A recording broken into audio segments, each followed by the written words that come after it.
It is 101.9 The Mix. It's McCabe and Jenny from the Afternoon Mix. And today, very excited to talk to a superstar, singer, songwriter, Rosa Linn. How are you? I'm great. Thanks for the good introduction. Well, it's a true introduction. And you're in Los Angeles right now? I'm in LA, yeah. Are you working on new music? I am working on my debut album every day, which I'm very excited about. I think I can I love being in the studio and writing so much that I can just when once we're done with the first one, next day starts the second one. Because I write every day. I want to write every day. So it's like boom boom boom boom boom boom boom, boom. You're just constantly busy. And I saw that you started songwriting at the age of 11 and 12. And I'm just curious what you were writing about at that age, because I don't know if you experienced heartbreak yet. And, you Uh, know, yeah, heartbreak came a bit later. I the first song that I wrote and kind of discovered songwriting to me and how it felt like writing it was about my friend who told me that she said, I'm gonna leave the town and I'm gonna move and blah blah blah. And I was so sad. And by that time I was already playing piano and guitar. So I just wrote a song about that for her, kind of like I was like, don't leave me, don't go, blah blah blah. And I thought it would save it. She eventually didn't move, so maybe it worked. But that when I wrote that song, I realized that I just felt better. It's like it was like a therapy. When you talk about it, it's like you feel better. So it's like okay. And then I wrote more and more and more and more and more, and I'm here. You have arrived. And writing so young, did you have your family? Were they backing you the entire time? And were they also musicians? My mom can play piano. My brother can play piano. Going to a musical school and learning to play classical music on piano was a thing, but becoming a professional musician wasn't. It was just for your, brain and everything, blah blah blah, classical music, the effect on it and everything.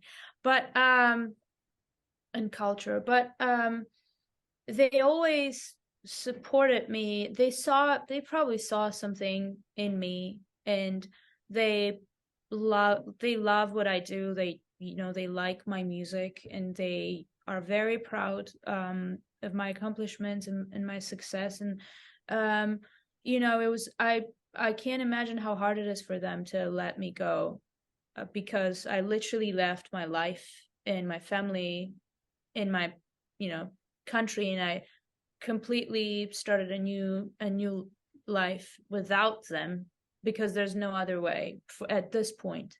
So I'm really grateful to my parents. Yeah. in that moment, you took it to the next level, which was May of last year. You represented your country, Armenia, in the Eurovision Song Contest with your big song Snap. And we had something similar here in the States. It was called American Song Contest. But can you walk us through what the process was like being on that show? The very first step is to be selected to represent your country on the competition. And it just kind of happened. I don't know how it happened for me, because I was not a famous singer in Armenia. No one literally knew me, but um, the delegation heard my song, and they were like, "We want to try working with you. We want to see if people want you to go to Eurovision." So eventually, I went to Eurovision, represented my country. I finished 20th, which is not good at all. But we had our hopes high, and it just didn't feel right. I was like, no, something's wrong here. Like, it's not, this song is good. Like, something's not working the right way.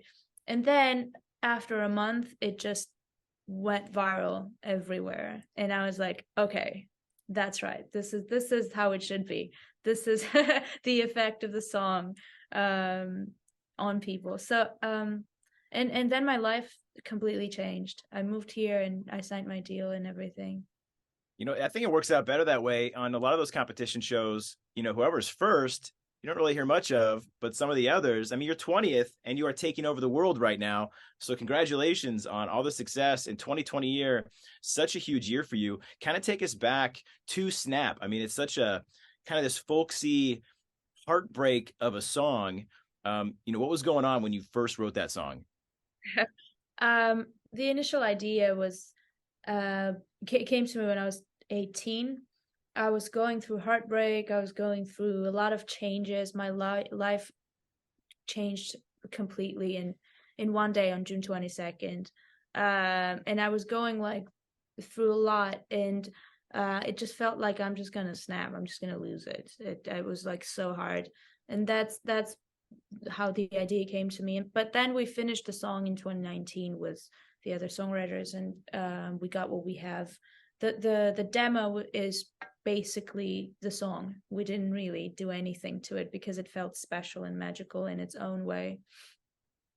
And that was the highest streaming song from the whole competition. So congratulations. What was that moment like when you started seeing your song blow up on TikTok and just go viral? It just, first of all, it didn't feel real, because no matter how much success I have, is it like small or big, I never think that there can be more.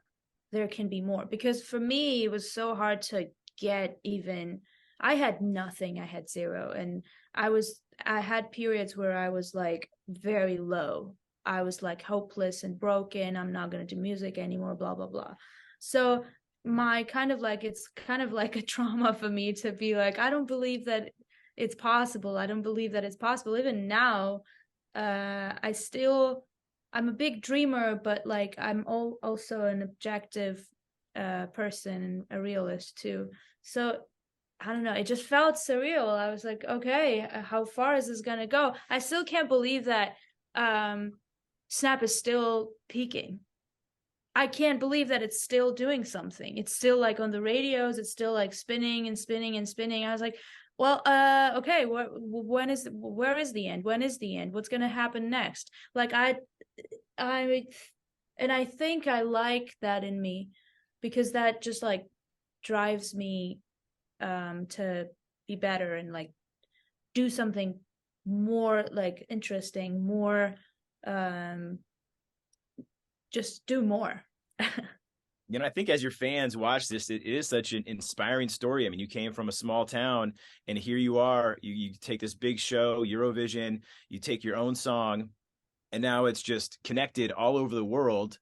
And now you get a phone call at some point and someone says, hey, you're going on tour with Ed Sheeran. Like, what was that moment like, and who called you with that?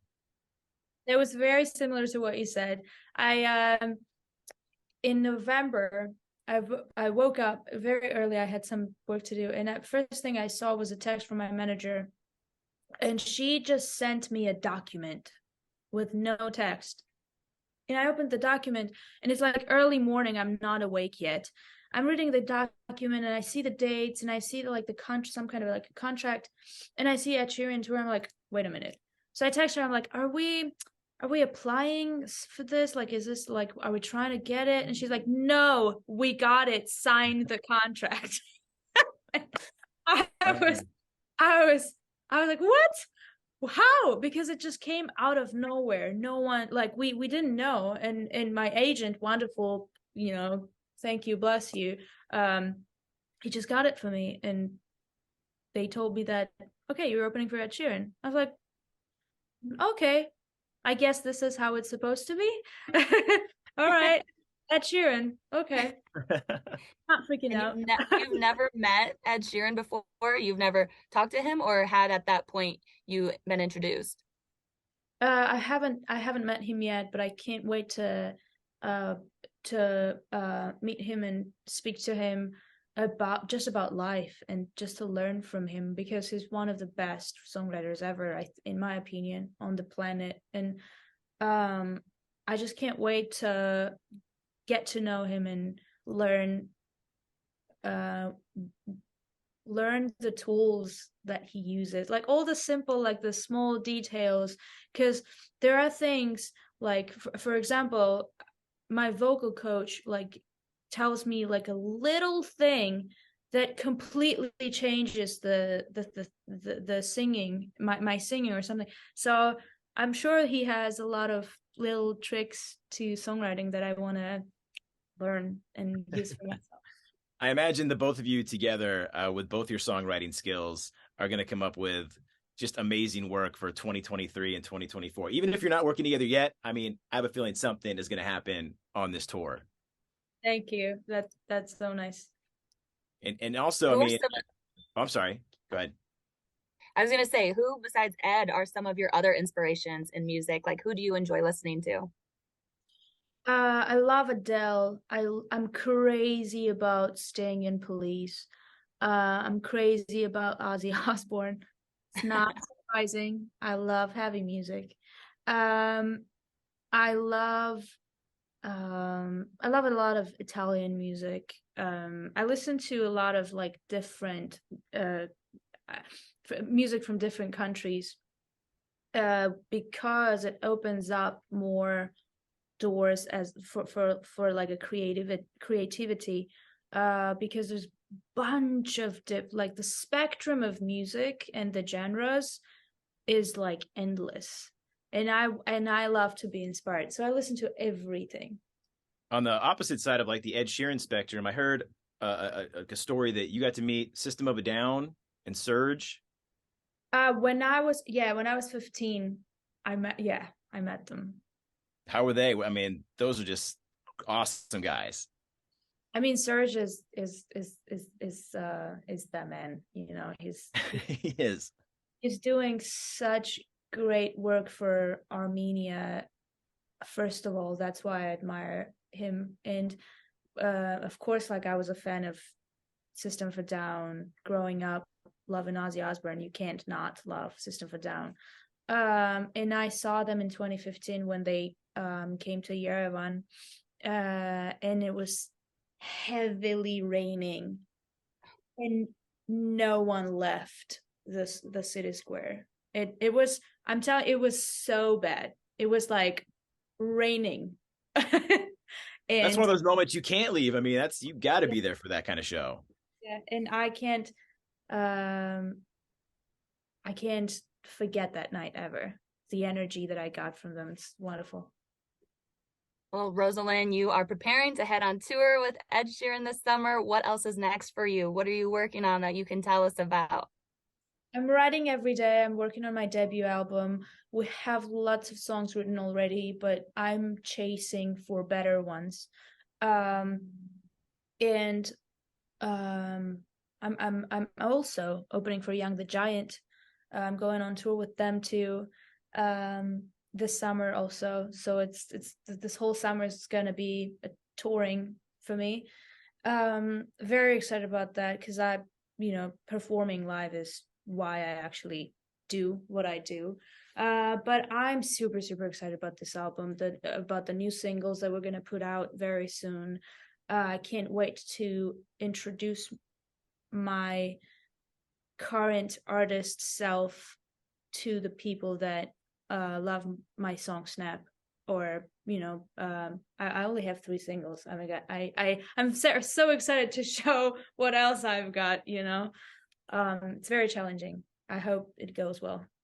Well, we're looking forward to all the new music, your debut album, and I know on that tour with Milky Chance and Young the Giant, I think it's like June 23rd. You're going to be in Chicago. So I don't know which. I think I'm taking it from the second half of the second tour. half. I'm not sure. I please do, just look it up. I don't know. Oh yeah. Well, whenever you stop by Chicago, you can always stop by the radio station. We just really appreciate you taking the time. We know you're super busy in LA. So, thank you, Rosa Linn, for talking with 101.9 The Mix. Thank you so much. Thank you. We'll welcome you here with open arms if you ever come. All right. I will. Thank you. Bye.